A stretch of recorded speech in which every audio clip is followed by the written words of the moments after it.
انا جبان لكني سافوز بالدوري الانجليزي. لو انت مدرب ارسنال هتحط ال 11 لعيب بتوعك قدام المنطقه وانت كسبان 2 وتبتدي تدافع قدام اخير الدوري الولفز؟ السلام عليكم حبايبنا العمر بودكاست، اهلا بيكم معايا تاني والاسبوع ال 27 من البريمير ليج. يلا بينا نشوف الفضيحه اللي عملها الكارثه اللي عملها ارتيتا قدام اخير الدوري، والجدول شكله بقى عامل ازاي، خاصه مانشستر سيتي والانتظار بتاع جوارديولا بيقول له شكرا تلميذي النجيب. يعني بالنسبه له مهم جدا التعادل اللي حصل ده، خاصه ان في مقابله بين الاثنين هتكون فاصله جدا وحاسمه ان شاء الله في نص ابريل القادم. يلا بينا. الماتش الاولاني اللي معانا ان شاء الله بكره الساعه 10 هيكون مانشستر سيتي على موعد مع مباراه مهمه جدا مع الباك بايس. يعني بالنسبه لجوارديولا المباراه دي يعني حياه او موت، يفوز فيها يبتدي يرجع امل تاني اللي كان ضاع في اول الدوري زي ما شفنا بعد ما كان الجانرز متقدم في النقاط، لكن واحده واحده بدا ارتيتا يضيع النقاط ويضيع حاجات سهله جدا، خاصه زي المباراه اللي فاتت مع الوولفز قدر ان هو يعني يتعادل معاه 2-2. الماك بايس بالنسبه لهم المباراه صعبه جدا جدا وعايزين يعودوا تاني للمستويات اللي بيعملوها، خاصه بعد المباراه الهائله اللي عملوها في تشامبيونز ليج والفوز العريض. تألق جوردن وتألق نص الملعب حتى في غياب جامارايس، قدر ان هو وولك يقدر انه يعمل الدور، ومعاه عوده جو لينتون وتونالي ممتاز ومطلوب في انديه عديده، وما اظنش ان بسهوله يمشي من نيوكاسل. عامه نيوكاسل عنده المباراه دي هتكون صعبه على ارض المواطنين، لكن هنشوف. بالنسبه لجوارديولا يعني عنده الخيارات كبيره جدا، ما عندوش اي اصابات جديده، ما زال دوكو بيعاني من اصابه لكن البديل موجود. حتى سافينيو في اخبار عن بدايه تعافيه وممكن يعود المباراه دي او المباراه القادمه. عمر مرموش يقدر يملى مكانه، حتى اورايلي اللي بيلعب في نص الملعب، رودري في نص الملعب، راينجرز وجود حتى برناردو سيلفا اللي بدا يتحسن شويه مع الوقت، هالاند جاهز، فودن موجود، تشيرك موجود، الفرقه كامله. وبالنسبه لها المباراه دي حياه او موت، ومهم جدا الفوز. يعني اعتقد ان المباراه دي فعلا مايله ناحيه السيتي الا لو جوارديولا الف ولا حاجه. عامه يلا نشوف المباراه اللي بعدها، يلا بينا. المباراه اللي بعدها ليفربول عنده مباراه مهمه جدا ان شاء الله يوم الاحد الساعه 4 يعني مع نوتنغهام فورست، الشجر على ارضه بعد ما قدر ان هو يعمل مباراه كويسه جدا في الدوري الاوروبي مع فيتور بيريرا بعد ما مشوه من وولفز راح نوتنغهام فورست. وساعات كده بتحصل حاجات غريبه جدا في الاتفاقيات مع المدربين، خاصه في نص الموسم.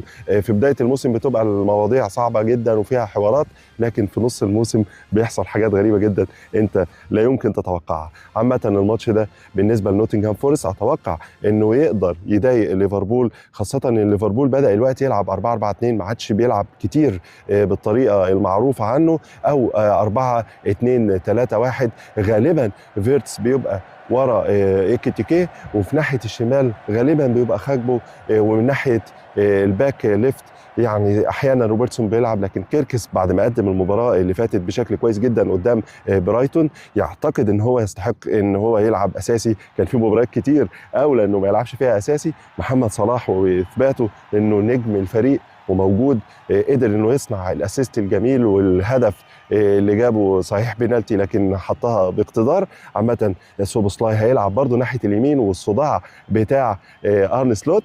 جو جوميز بعد ما لعب اتصاب، ومن قبليه اندو اتصاب، وما زال فريمبونج وطبعا برادلي اللي موسمه انتهى مش موجودين. هتكون المباراه بالنسبه لليفربول اعتقد صعبه شويه، لكن هي ما زالت مايله ناحيه الريدز. اتمنى يعني الفوز لليفربول والتوفيق لمحمد صلاح، ويلا بينا نروح على الماتش اللي بعده.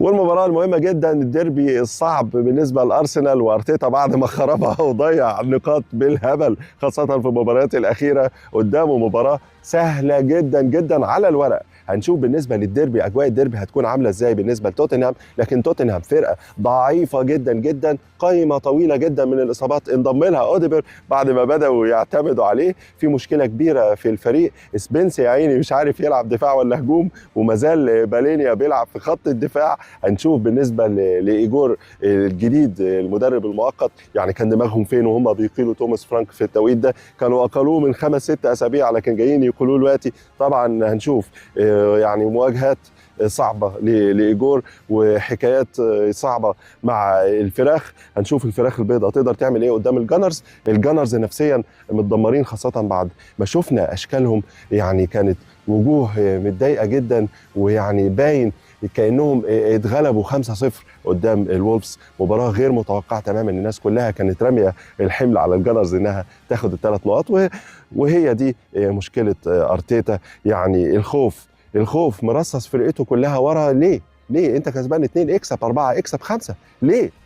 يعني ادى فرصه للولفز، والولفز يستحقوا الهدفين اللي جابوهم عن جداره واستحقاق.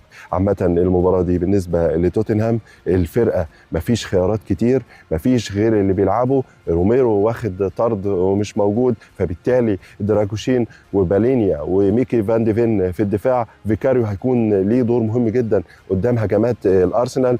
وجوي كريس بعد يعني الانتقادات الكبيره، اعتقد ان خطه ارسنال مش بتخدمه دايما. لما بيكون عليه اللعب والتركيز عليه والخطه هجوميه وعرضيات وكلام من ده، بيقدر ان هو يظهر ويعمل اداء كويس. لكن المباراه اللي فاتت هو لا قدر ان هو يعمل اسيست ولا يجيب هدف ولا يظهر خالص في المباراه السابقه بتاعه الولفز. عامه هنشوف الماتش ده صعب جدا على ارسنال وعلى ارتيتا، ودينا شايفين الجدول بقى فرق 5 نقاط فقط، وفي بينهم زي ما قلنا مقابله يعني فاصله ان شاء الله في نص ابريل. هتكون مشكله كبيره يا ارتيتا لو خسرت الدوري السنه دي بالذات يا ارتيتا، بعد الاحلام وبعد كل اللي انت عملته. صعب جدا، هتبقى صعبه عليك انت قبل ما تكون صعبه جدا على الجماهير. ومحدش هيقدر يديك عذر، خاصه بعد النقاط اللي خسرتها في اخر 6 مباريات زي ما احنا شايفين مع بعض. هنشوف الماتش ده ماتش صعب نفسيا على ارسنال، وماتش صعب يعني فنيا على توتنهام. هنشوف الديربي هيمشي ازاي.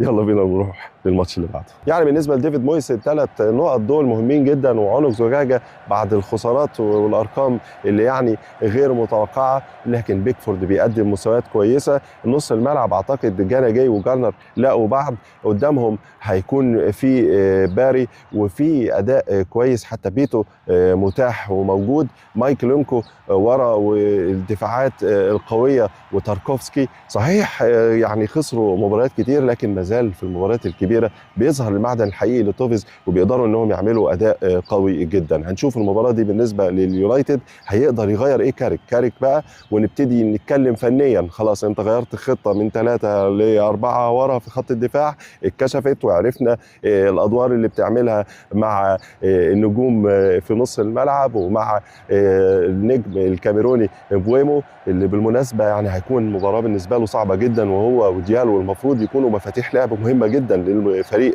في الماتش ده.